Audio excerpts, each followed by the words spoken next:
tong khan pathianin kan chung kwa che na du ti kan tu pui tur ni a pathian thu Bible thu ta lan te lo ngai thlai la Exodus bung som ni panga chang riat Exodus bung som ni panga chang riat tin mun thiang lim mi siam sakro se an zinga ka chen ve thei nan chan chin tha lu ka ziak bung som ni le pali sang som ni paria te tanga som thum le panga zovin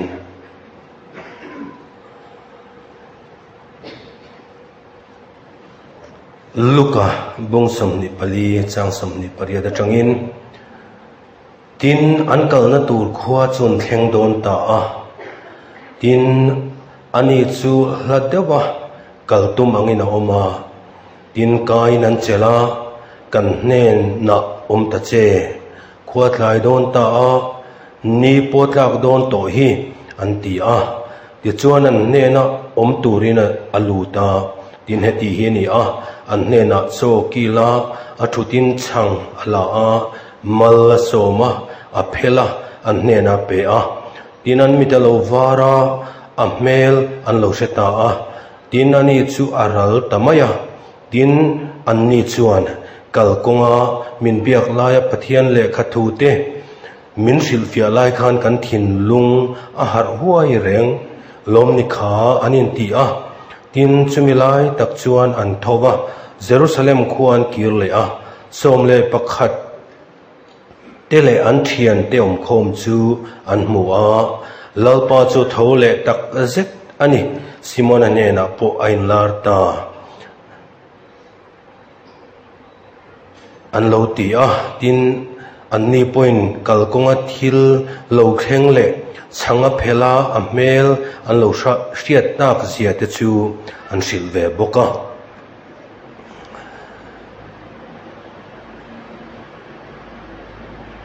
thupuan bungthum chang somni ngai te kongkhar buladingin kakikhi tu point ko hria konga hon chuan ane na kalu tanga ane na zanria kaianga ani point kanen a ai bokang lalpan thu kan chiar kan zatan ma som ro se amen itong triam lalpa kan pathian ko san ni poimo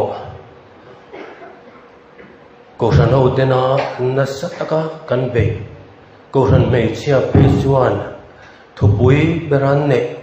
Christian chung konia chumi bi pual hun kanan mang chho theya ishuai na kan dong kan chang hi kan lo mem ema zanina helalpa kan pathian Christian chung koni apual kan manang hian iko ran ho te chung ko tin tharawin min fangla Christian chung ko thazo Christian chung ko in pezo he ni tangin he zana tangin kan man sui pina turin kan thu soi tur pathianin kan chung kwa che na du ti te tharawamal min som sak turin ikhongai na kan lalpai suam ngin kan dila che amen le kan thia tong khan pathianin kan chung kwa che na du ti kha kan thu pu ani a ahuna rei de ulep to kanin ruat na hi kain buat sai boka kan thiam tok lo khop moya ta chuan karil ru chuan thu pui hi hemi huna ding tura min ti khan kan khiat khan engam khangai tu a pathianin kan chung kwa chen adu tia kha karil ru chuan a thang tu hian awan thang fu em veo pathianin kan chung kwa che na cha ti ten lo da ta se ai nai vio wanga ma se cha ti le du ti kha chu ke ma nia po hian adang lam dai ani chu wangin nang le ke chung kwa hian pathianin chen adu ni zana hian puru ma thi tur ma ni de hang a soi to karil ruwa alo lang zoka chumia chuan ani po a thi don naya a kom chapa le kom thlang pa chungte ko tira ti chuan man mo takin an kala le lama a khuma an oma enge ni ta kan lo ngai thang hatia chau rei roin puru mahian a eng dang ni lo ve he ka thi tre pa he tiang din mun ni kan ni to chu wang chuan misual panin kar thi ka du ni ati antia chu chuan zanina lo ding chuak hi kain fit lo ni chung ko en kol chung changa chung kwa pathiana chen na tura ka fel lo kan chung kwa kan fel lo ni ti voin cho nu lama te thatak kan ngai kha fel jok te thiam jok le ting jok te chumi kara ka lo din na ka riu ruwa alo lang ani ti chuan heti te hian ka ngai tua pathianin kan chung kwa che na du ti hi thuziak moi danin ang reng horop in tiat rengin pathianin kan chung kwa che na du ti le chief minister in kan chung kwa che na du ti hi le khai min ron peta se ti de ka ngai tua na hian oma ke ni hu hian pathianin che na du ti ai hian atak taka kan chung ril he ta hian thok thei ta sela chu da chuan atak taka chuan chief minister kha kan chung ko member turin kan du zo ka ngem o ti ka reu rual hian khop mai pathian chu kanan soibok china tu mu phak lo vai mo chuan pathian china om hau lovin akal thei le ni ten kan sia tun ka chowa christian chung kwa hapta thil thatak tak kan se pa mo phuna chon nu laman ron huai khoping ka sia nu mo phuna chon ading du tak tak kan ding thei lowa tiếng chuan asoi kan in chu ni ber mai in sum thei angai khop maya kan mang nuam ma chung chu akan lok to em ani ta chuan nu le pa chung chang al christian chung kwa kan soi du chu nu pakhat chu a chan chin kha mo nu mo thar kha a thian ten an zo ta thian nu i mo nu chu enge an a felem an tia me chen ngai tu na tan enge an a felem an tia oi soi ten su minung pakhata mi sual pathum omangani ti he tia me chelam a phor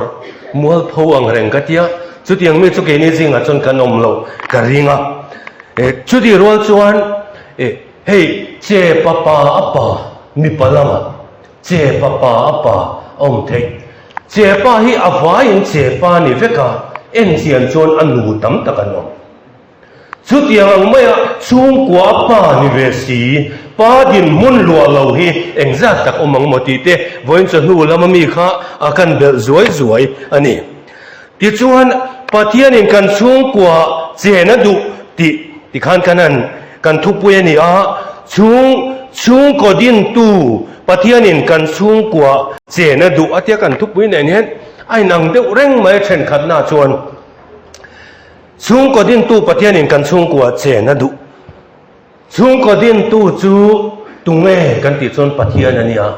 genesis bungbulam kan en chuan evil adam atipo pathianin a siam a kopui om mi kan siam sak deang atia kopui om mi a siam sak a chung kwa adin te kha anni chút yang chuan lalpan adin lalpana siam chung kwa kan ni te kha zanina hian kan hriat to nunia hriat thar le tum ta ila kan thupui hi a fu ria win ka hria biak ina che na du ti chu chiang sa renga chung kwa kan nun ho na hian chung kwa hian kan mi zia alang chiang khop maya kan ni na hi kan in zet mi lo ba pa in ti na mola nu in ti na mola kan chung kwa hi kan mi zelan na nu le pa pi le pu tu le pa tia po kan chung kwa kan mi zelan na ta ka hian pathianin chen aduni chu zanina hian apoi mo ngutin ka sia chu bang chuan zanina kan soita kan khan kan chung kwa pathian in chen adua chu tiang chuan kan mi zelan na ate bera tanga lian ber khengin ania chu ta chuan chen adu ni chu naktu ka tangin zanina tangin I chung kwa pathian in chen adu chu bang chuan a chen theina turata na kong kan buat sai kha kan ti mak mo ani late pakhan na lam kanen chuan bung som ni pania khan ahaba chungchang kan mua ahaba chuan chung ko din tu chu aza lova angai poimo lova pathian thil ser te po chu enge motivelin nomna takinati a chung ko din tu ahaban angai poimo lova aza lova enge lo kheng kan ti chuan an chung kwa an mang thak chung ko din tu laupa pathian za lo poizia ta khana lo lang chiang khop mai zanai nu le pa chang ni lo chalai tu in chat lai ta khala pa na du chu nia ngun dewa ngai tu angai ni ahaba chung ko chung lo khei kan mua fa pa som sari fa pa ponga khop mai apa pa som sari chu arwalin an mana an ngonga antana an lu chu bom rang chunga andani chu pathian ti lo pathian za lo chung kwa ahaba chuan avanti fu lo te lu em apa parua adu takte pakhat thi po tuar thiam harnen tru chutini meklaya somsari rual anthia apangai mai poni lova ngonga tana bom ranga han khung ngu mai chu arab thak le ani ti kan sia chuwangin zanina hian kenio hian chungkwa mindin tu lalpa hi kan chungkwa chen aduanga chen tir tura kanin buat sai a chul ngoi ingoi in kasia chudiang chuan kong dang thil dang tam tak soi turoma engtinge pathian chu kan chungkwa chenang ti kha kan ril ruin han ngai to tai la kan shefur mai ome thu tam tak soi turoma kong khat ol sam ber kan ko ran me chia ten kum som li chuang an lo wa vai pui to ten ti dai la laupa kan chungkwa a lo chen na tu chuan ni chena kan ngai thak exodus bung som ni panga chang riata mun thiang lim mi buat sai sakro ti kha kan chungkwa hen khome mun thiang lim kan buat sai sakang biakina hian em mi ani mailo khola em mi ani mailo kan bial nu kan bial pa te ne na em mi mun thiang lim kan buat sai nilo achana nai vai bersu chungin khomin mun thiang rim kan buat sai sakam chuda chuan lalpa alo chenga lalpa kan kovanga lalpa kan audona ni tia kha zanina hian ngai to te la chungin khom ti po hi christian chung ka campaign kan chua hian asan point sa non pakhada ka mang thina marusi zania in khatiang zong kha arem chang vak lovani dia chuan pathian biak na tak taka chuan pathian lal na buan chuana I suan mun sang ber achang na pathian biakin omzian ne tin mi thiam ten an soi zaina yan ama kan biak na biakina kan om lai pon chungin khom kan nei lai pon kan riru chuan sota kita ngai to na lo mang dai kha aum theireng ani ti achianga chutiang mai ni lovin achunga alairila I suan mun sang berachan na alal na puan chuana chutianga chuan pathian biak na omzia atheng dik thina ni tin mithiam ten an soi ani apoimo khop mai ye chuan hetian kan ngai to zui zela chon chungin khom biakina kanin khom mi chu atha soilo a lenga da taila pathian biak na tak chu kanong bo tu pakhatina soya ka pom zong takani pathian biak na tak chu amma pathian thinlunga khat chunga biakhini ati pathian biak na tak ni lo hian zana hian chungkwa lalpain che na du me pa hian kan lo be mai em thalai te win nuin pa te chane man ngaya an trong trai rei deu te khan in lo ning mai em in tan an soi rei deu te khan in lo ning mai em chu diang turan ni lo ba pathian biang na tak taka chon pathian amma pathian chu thin lunga akhat tin an soi ni cho bang chuan FSC bung thum lama kan en chuan pa leile na chung ko tin reng ming choi chana ma chuan kan thing thi thina ati pa leile na chung ko tin reng nang le ke chung kwa ming choi chan chu bible na soya chu ming choi chan chu pathian ani chu mi ma chuan kan thing thi thin ati pathian biak zak chung kwa pathian biak an biak lai ning em thin thalai nu pa zinga po aum thei an ni a chawangin FSC bung thum kan soita kang khan chutiang anga pa lele na chung ko tin reng ming choi chana ma a thing thi rap thin chung kwa hi pathian ina zongani titai la ani zania kan chung ko zinga hian chutiang ekeni ho ronin khom zinga hian chung ko eng zat nge chutiang chu pathianin amuang tia kha ngai tu nom se khu pa thing thit kha ani mai theya chumi ni lovin ni china pathian biang na tak tak kan soi lai nen po khan heng hi ngai tu thei tho ani ang tiang chuan he tiang ang chung kwa hian pathian chu a cheng nge yang pathianin kan chung kwa chen adua he tiang tu na kan an soi a hian pathian a cheng nge yang pathian be man lo chung kwa kan ni en kan buai lu tu ka pathian kan be man lo ven chu di lai chuan kan thi man reng kan chung kwa hi asia masak ber chung kwa evilea damak te po kha pathian an bethaman lovan bir an kan chekwal vela pathianin adam khoya ngeyom ati zanena ke ni po chung kwa pathian kan biang na tura yan man lo thei lo tul ti lo zak chung zong zong chu zanen adam khoya ngeyom atiangin in chung kwa kha lalpa hian ama biak natura chungin khom nei natura khoya nge in ativen mani kanin zo atul khop mai chawangin mun thiang hlim kan buat sai natura ta na thil poimo tak kha khan min riat tir ani man deu khan nga mon hian ka muwa thuayom lutuk phe chu ni chuang lawa ta chuan pick up a hian a khat deuh hung main mi an chuanga nu te pa te a thalai te anunga ni no teu mai ti kong chuk dewa hian anua hian tlangwal pakhat hian aron uma chuk tol tola tlan chak tol tol sia ium phom chuang lo tian tia an nui vel ani chu tlangwal chuan min se chiang ula chon in nuel za lowang atia tungei ni an tian nui ham chungin in chuan na motor khal tu kha atia an nui top chiang khop mai ti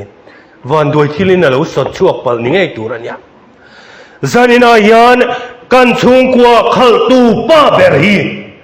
Christian chung kwa lalpa pathianin kan chung kwa chena du kan ti lai hian pa beri anung bera Christian chung kwa kan ti na ko nga hian ilo wamani chuan ama kan tumro ama kal tumro chudiang chuan zana hian ngun taka kan ngai tua achul chudiang zel chuan kong dang thil dang tam tak soi tu rom a kan soi seng lawang khatiang khan kan ngai tua na kan ril ruwa da zui mai dai la a tho me pathianin kan chung kwa chen adu chung ko din tu pathianin kan chung kwa chen adu ti chu ti khan nita sela ti chuan a then ni na som tu te nar ngai lo lalpa hi som ve ang ati tam tak soi tu rom om lo ve han engengamo bible te la kho ma thil dang nen ti pon aum phejong omanga maro chu tam tak soi lo kan tum anga luka bung somni pali chang somni pariat tanga som tum panga kan chiara khan lali suwa chuan an siat thei lo turin Cleopa te thian dun an mit ati vai saka tunge anni an siat thei lo turin ain ti dang lam ti chuan an kal hova an ti a chung po chu zom pui lei thei lo wangin awmani ti chuan khwa lo tlaya ni lo tlak don to lai me khan an zinga an nena cheng turin an som ti ni china khan kan siara ama po she chiang vak mia lo tu Cleopa te thian dun khan lali suwa chu an nena cheng ve mai turin khwa tlai don toi ta na har sang an ti te poni ma na chu tiang nga an som na chu som tu te nar ngai lo I suwa chu an nena lu tamai zanina in pathiani kan se chiang na sa lo ani poin pathiani kan se pia viau lo ani poin som ve taila hemi te thian dun som na po nar lo tu chon I som na po an nar lo wang ti kha arim the ani voin sun lama kan ngai thathuak to tlem kan soi bel dua Augustina thuril tu ro pui kha anu chu trong chai mi ani a beidon room na tu rani kan zir lai chowa khan nge ka selawa heten ka ngai to na kan bua sai la ka ri ro lo om chu beidon na ol khom mai tu chung kwa mi mal nu na chu da chuan ka ri ro lo lang zok reng chu beidong lo bang tian ya beidon na reng in tu ma asiam thalo tin ya chu ti ni chuan engko a po tharau lam thila taksalam thila kan beidong ani chuan tuma min siam that don bok si lo chuan beise na eng nei turin I sualama athara chan kan lak atulani tin ngai tu taila Augustine anu manikai chuan afa patan atong trai renga afa paina suala voin lama kan ngai khak sun lama kan ngai khak to angkhan mondanga akal bo sana ta chuan sual ronga bola thil chi sang atia anu chuan ram hlataka omma sela nu mangai nei anasale aniti bible in min sila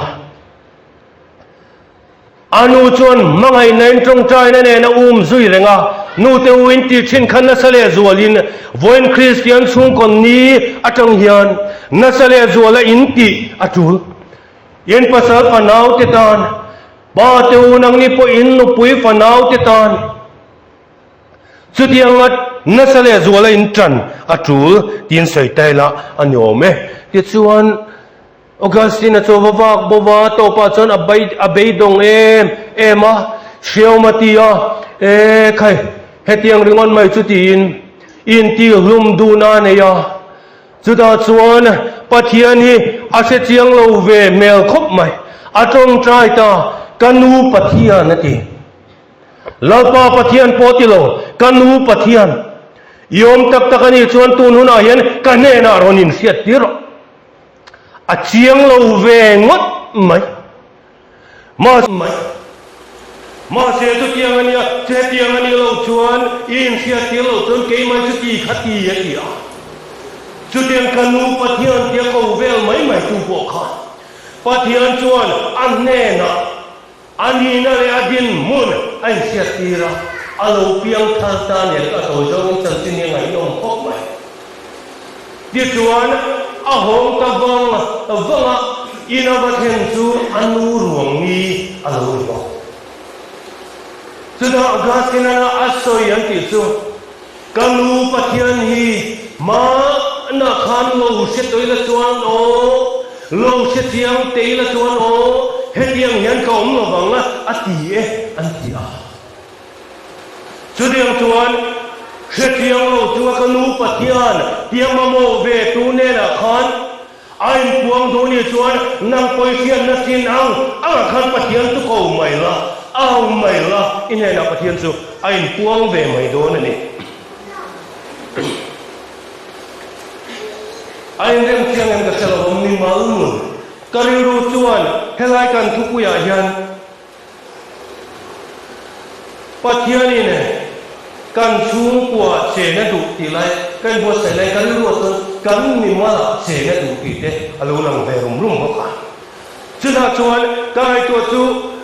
Bartimaya Midyal Bartimaya Khan Iswa Amamoa Ang namuna chun na lokal doon tiya siya kuddo Abali na rin siya Iswa lokal chu alawa ba Isu dalida ka pa mikongay do ati Masemi puiten Bartimaya chu ngoy turin an tiya Ase Bartimaya chun Iswa ka amamo lutupa ako kata son kata miteranon kapkan animo tilawa auring zual sak ati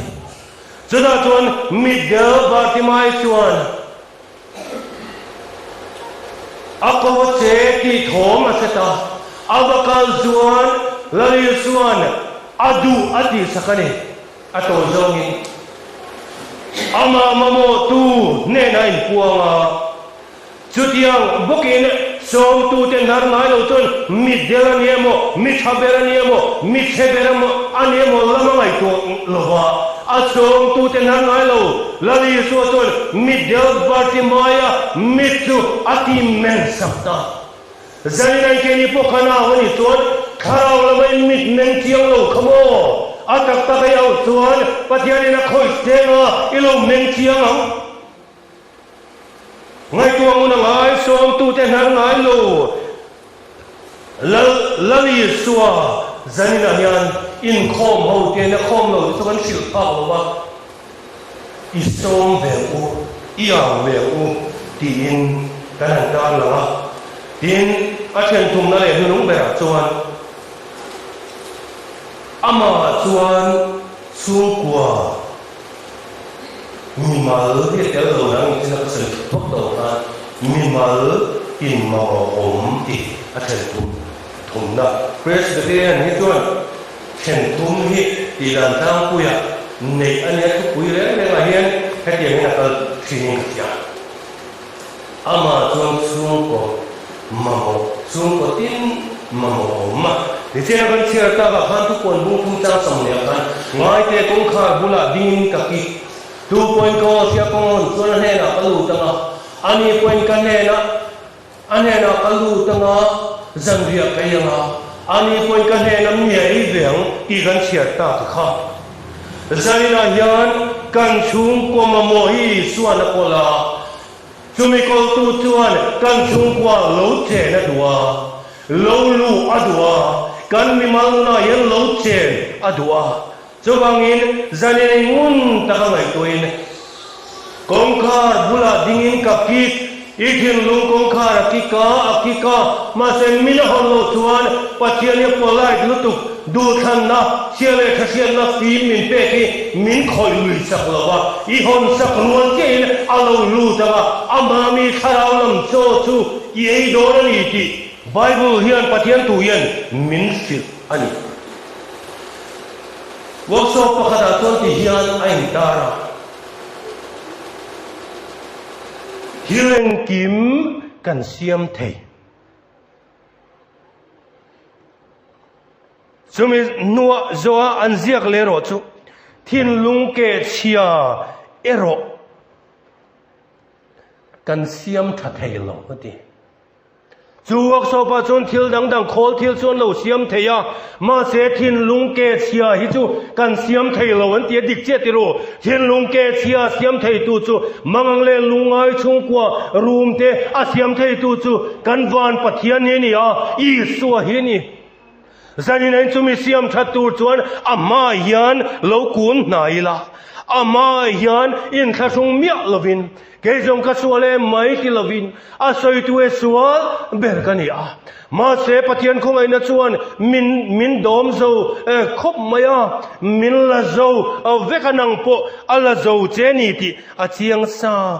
rang mai so wangin hengang zong hi kan ngai tu thu khom mai thil tam tak khang atang khan ti khan kan soya ngai tua zui tu ra om kan ngai tua zui thiam em in karing pathian ma mo lo soi tur mi malte Paul ho te nom nual mai nang ni ponin siang tam tak soi ka tum lawa pakhat lek han tar lan ka du chu pathian mamolo zanai nang po pathiani mamolo vem ma semo ithi dona chuan thani khen don mek laya chuan em ma khovel sumle pai mel moi na song song hi imamo lovanga chumi huna chuan pathian thara bom puinei mamo don ani pathian mamo lo win ti ho kha khadiang khani heta hian thil pakhat kan soi du chu eagles of death metal konsata anni ho hian kis the devil ti an saklain Setana tu mai chana mu an chak thu kha la in an sa a an sak lai November ni som pathum sang ni som panga khan an sak lai setana mai mange am mu la tu manga an tham chu lai nge khan hel hovin anon ka bu mani chu sem mun hi fiam thu ni lova party na khila ni lova chawang in sem muniti mai mai lo an ni po hian setana mai ma mun cha kang hian an mu chiang ngutang ti mai mai ni lo vania chawang chuan heng te po hi kan ngai tua chian atu mangi o kati mani loka England ramlal nu athia ma nami to kha pathian thu du tak mai ni a Zu England ramlal nu chu Queen Victoria ne chu nu chu pathian thu du Peter ina alenga thil tam takan soya an soilam kha chu ka kwal to lo menga chuda chon chu Peter te chon pathian a du si a pathian thu soina sabok si a zonan vazota ama fiana nan tia amoi ka ti tlat he Peter te chan na hi kapi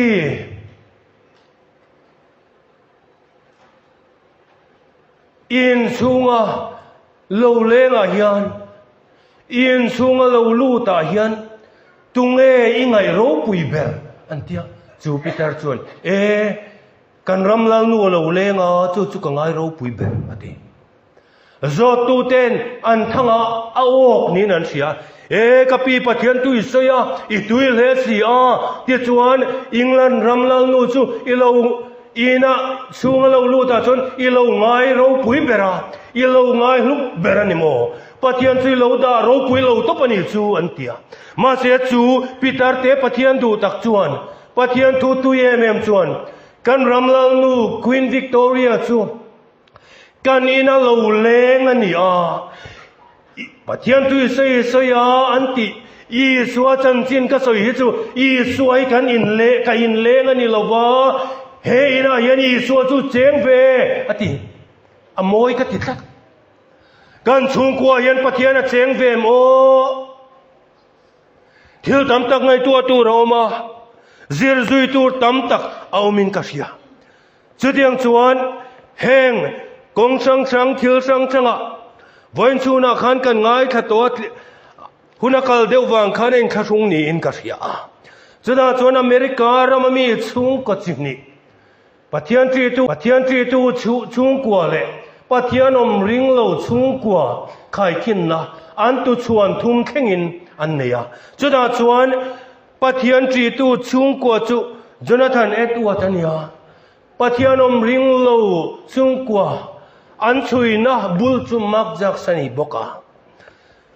chumi ta chumi nang lo takania an chui na chuan hetian kan soi thuak tu ka Jonathan Edward pathian tri mi chung kwa chuan heng mi ten lo chuaka graduate college graduate ka mi zani somruk panga college president mi sompani an ram hian president ti join an kalani mai the Tiang in college professor na somruk panga thok anom boka doctor kan ti hem MBBS ti mi somruk anoma sipai officer somsari panga anoma pastor za anom pathian ti tu chung kwa lekha ziak tu mi somriat anoma ko rorel tu mi som thum anoma chudiang in narrator kan ti mi pani MP a mi pathum US Vice President a mi pakhat an chung kwa chu an ram ta na mi tangkai mi zasari zariat som sari pathum an lo chuak ale lam ve thunga an chui le ta mak jak sa te chung ko an chui le ta chada chuan chumi pathian om ring lo chung kwan chui chu chu nau sen lai thi za thum ram tui le lo wasil an lo pian an lo len to nuwa ti na niang mi zali no chi zuar mi somnga aro pui lo tiru pathian om ring lo tha lo kal zel ani chu dual tha ching mi pasari ruk ruk ching mi som ruk kud do kum lun mi za thum som amoi po moi lo tiru kud do kum lun ka mi za thum son mi sual la om heng geng kan tiang chi ho yen yang som nga pathuman oma ahun chung rei zong inang renga khan pathian om ring lo enga ma ngai lo tu chung kwa chot ram ta na mi nok sak mi mal ta na mi la om changkai na nei lo chu tiang mi chu mi sang khat zani som ni an lo chuak manani chu voinen malakia lama kan muang khan enga nge pum khata siam chi tha pathian ngai saka zong atiang yen he mi te pania yen chiang reng mai tiru an chi tha yen pathian ngai sak pakhada chona anom lo reng renga chu mai ni lovin ram tan khotlang tan chung ko tan mi mal tan nok sakan nya ale rama chon ram tan mi cha mi chang kai mi dang tran pui tu an lo chuak thuau mai ti kan sia heng hi kan ngai to chon zanina hian pa tu nu tu kan chung koi kan tha lo kal zela eng tin nge min chui ve ta sila eng ang nge niang chuan kan mi tala khap chuan kan tlai lo ti na nia chan kan lak thar awan tul te lul e kim changin kan soi thiam lawang chutiang chuan thil dang ngai tu thei thil tam tak oma mani deu lok khan hei hi rin thu ni lawa amaro chu ti tu le khoi lai nge te kha chiang takin ka seta lawa rui lo zuar na konga te hengang konga na sata ka tlan chung kwa reng reng hi survey an ne ya chiang kuang takin an tha te an tu te an tu chuan kan tiang thengin an chuya chutan chuya chuan heng rui lo na sata ka khoi thin tu te hi an tu te hi chuan chui tur mu mal ponom to lova an tu te chuan an ro khom tu tur mu mal po anom to lova ni ti hi an chui chu ani rin tu ni lo o hi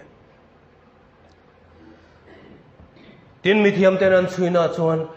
in khom phim chung in khom pon yanga pathian biak in khom a poyen kar khata voi khatal in khom thin hi in khom ngai mi lo ain atang puya chutin andam re thin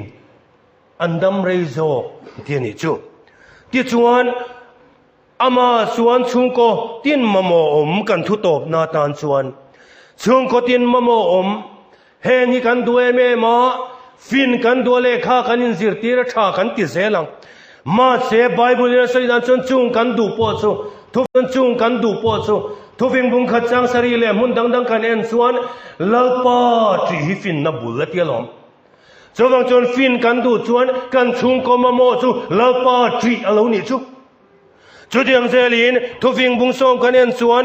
lalpa tri na chuan nau pang chawani lo kan sa vai ma yan dam rei kan du tiru kan chung koin kan du hemi hi chu sual viau ma se ani chu lo thi mai se tu ma kan ti lo au pa toy mai ti lo thi mai se kan ti thei lo reng ana tu ri se me ma thi mai se kan ti thei lo reng ma chu tiang ani lai me ka chuan a tu te mai poin dam rei kan du ani lai chuan bible chuan thu fing bung so ma khan kan mo lalpa ti na chuan dam chung ni ti se ti lo chawang chon kan va hian lalpa ti na konga zanina har thar le taila si sel lo wi dam rei lo na ni lo an te kan meeting chairman hian a soi zau ton ka sia adik na thui le in ka sia ti chuan adang le thil dang tam tak hengan kan muwa tin thu ving somni pania kan en chuan kan duem em mi ai sang te hau sak te eng kim mai kan dua ma se chung ang zong zong po chu fellow takati lovin fel takati in thofing ni nia kan muang in chuta chuan lalpa tri man chu ti le a sum te choi moi na te hati lalpa tri na chuan sumalo omani chu maru chu sumalo om tia bang khan lalpa ka trial om tia a thon ngo ta lo thok lu tur lam kha chuan kan ngai tu nam lo sela lalpa tri na chuan mi sing ril ruwa fin na pe ka wangin chu fin na chuan chung ko ta na thatu ra thei to arema abeya chu tiang chuan sum malo oma lalpa tri na chuan min choi moi ani ke ma po hen a chiang khop mai mi te he kau pat pui te poin puthar te minan ti ve man lai ka hun te ka ngai tu chuan ka zak rum thin miang ni lo mai la ma chung zonga chuan kani phak lo hian lalpa in min choi moi ka din mun ka lua lo tur a hian min lua ti ra min thut ti ti hi a chiang phak chin chu chuan kha in chiang ngotin karing chu diang chuan khamwan lo na muna lungai na muna mangan le room na muna chuan samsom thum pali na kan muwa chang saria chuan ama ti tu ta chu lalpa van tir ko chuan aum puya a chen sil thin